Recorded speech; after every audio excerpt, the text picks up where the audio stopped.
We will now move to the next session, which is about changes in the arrest law, which of course we have already spoken, number of speakers have spoken, but the focus should be on the what are the irregularities committed by the police, what are the non-compliances to the amended arrest law, what is the police discretion. So it's a combined session. There are 3 speakers in the session.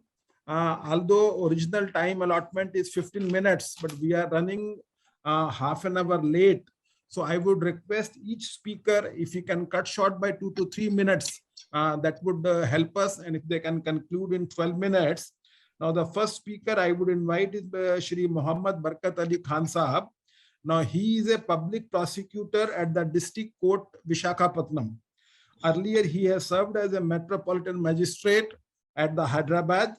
And I know him from the days when he used to teach law at the Telangana State Police Academy. I must mention that still there are a number of SHOs and sub-inspectors who are regularly in touch with him, and whenever they have a problem, they would take his telephonic advice how to get out of that situation.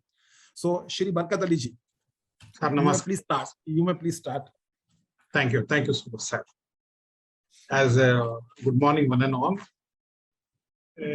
As sir has narrated, I had 7 long years as a law faculty at the Telangana State Police Academy, and I have thousands of sub-inspectors, inspectors, and various officers of all levels calling me every day. I receive calls and clarify their doubts whenever they come up. The topic allotted to me is about 41A, and Arnesh Kumar 41B, C, 50A, 55A, 60A. I would like to condense the topic due to paucity of time as expressed by our sir. The power of arrest is governed by Criminal Procedure Code. Arrest is a part of investigation.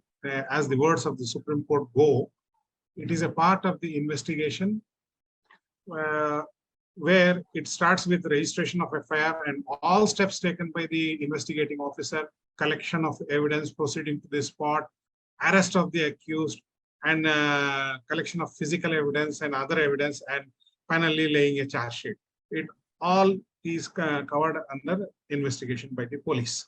So it is not as if the arrest is a prerogative of a police officer and he has unfettered powers. It has always been regulated by the Cr.PC as well as the judicial pronouncements made at various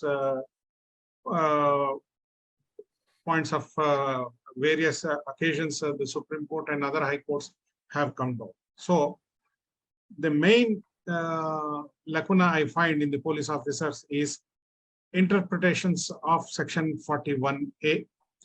It has been surrounded by controversies of late, where police officers action has been taken against the police officers. Recently, as told by my predecessor speaker, in Telangana, 4 weeks jail has been imposed on a joint CP, AR Srinivas, Banjara Hills, and ACP, Circle Inspector and Sub-Inspector.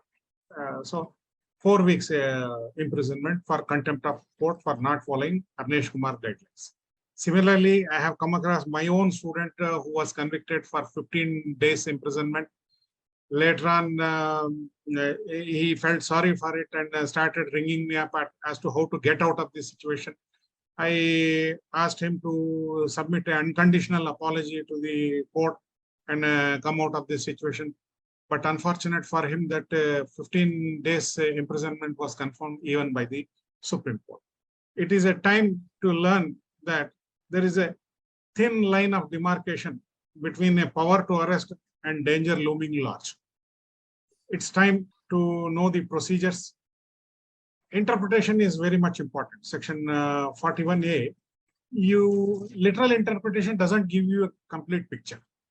A complete picture emerges only after you go into the decisions rendered by the Supreme Court.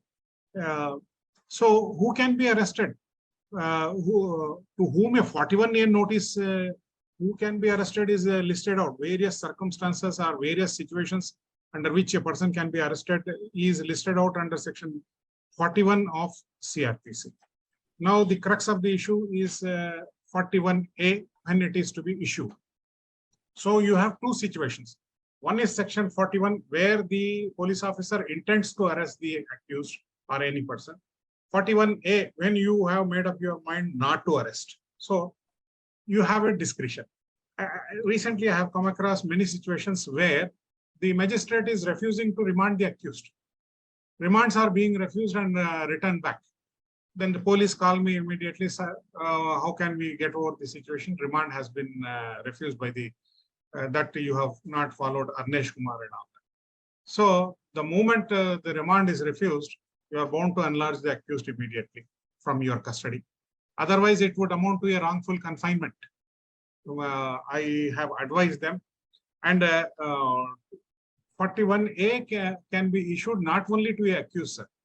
It can be issued to anyone who against whom there is a reasonable suspicion that he has committed an offense or a information is there. Also can be issued a notice under 41A. It is not a rule that only he should be accused as per 41A in a criminal case to issue a 41A notice. Now, once a notice is issued under 41A and the concerned person complies with the notice and presents himself before the police officer and complies with the conditions of the notice also, he shall not be arrested.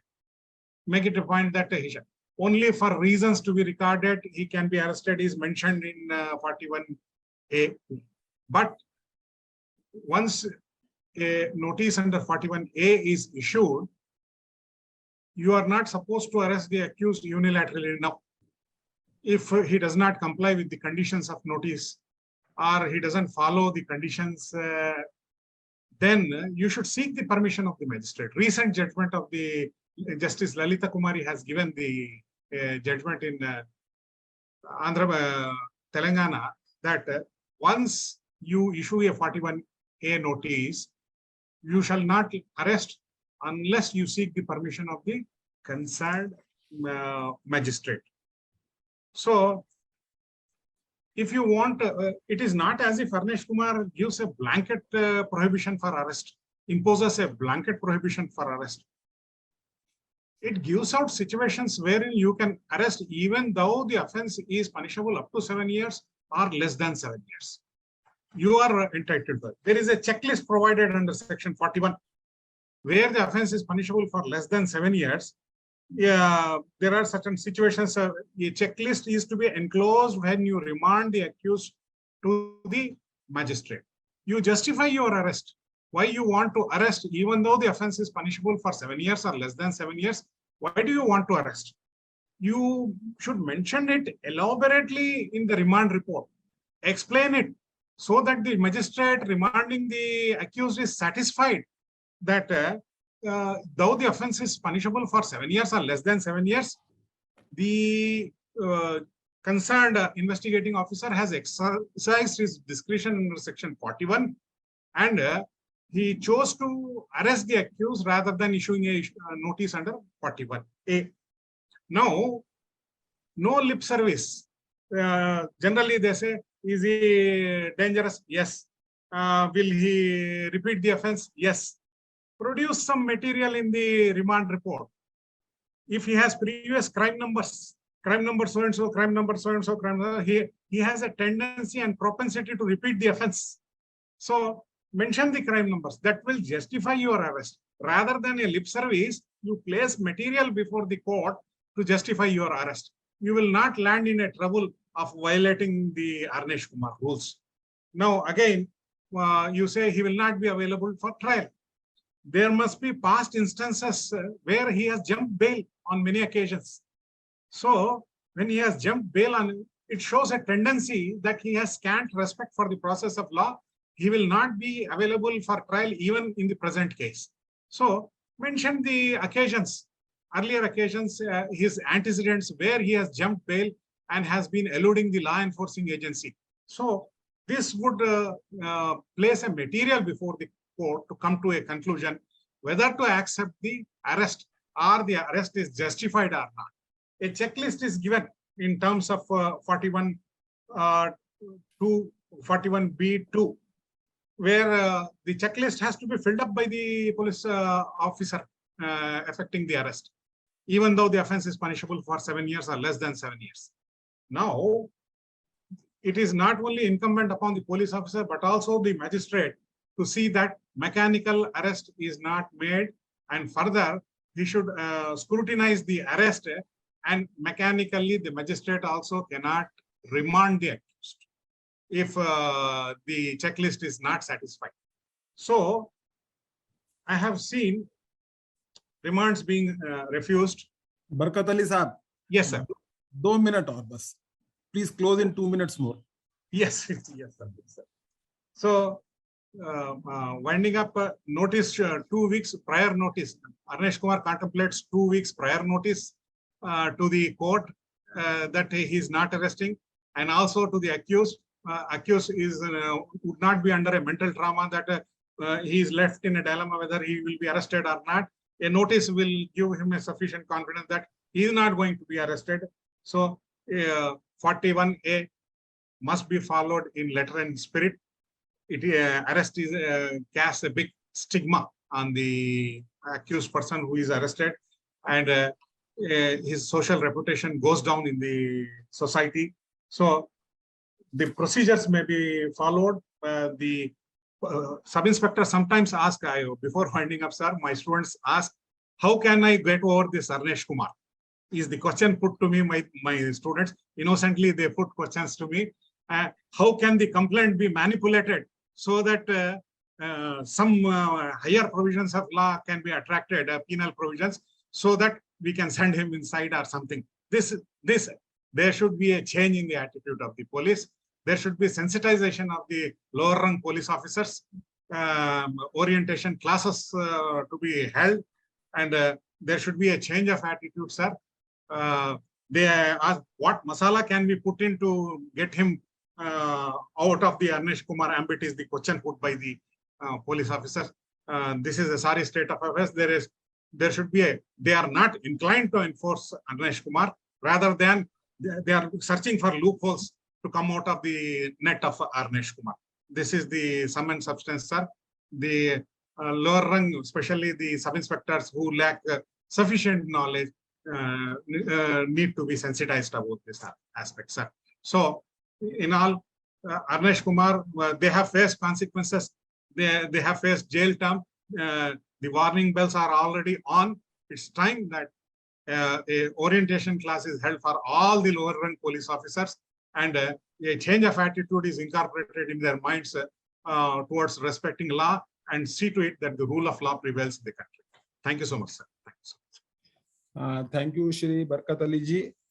Mr. Barkat Ali basically gave a lot of examples as to while arresting a person, how to justify the arrest on the record before the court. So what all can be added? Basically, he's trying to help investigating officers, and but the attitude, how to get over the Arnesh Kumar judgment and what can be done, it's the alarm bell, and he rightly says that the police officers need to be sensitized. I will just mention here 41B, which was introduced. Yes. It talks of that when you arrest a person, a memorandum of arrest has to be signed by one family member. Yes. So that's an amendment that while similarly, the 41C says that at the control room, all the arrests made and the police officers who made the arrest, their names must be displayed. So that is an amendment at the 41C. I'm not sure how much it is being followed. Not followed. Not followed.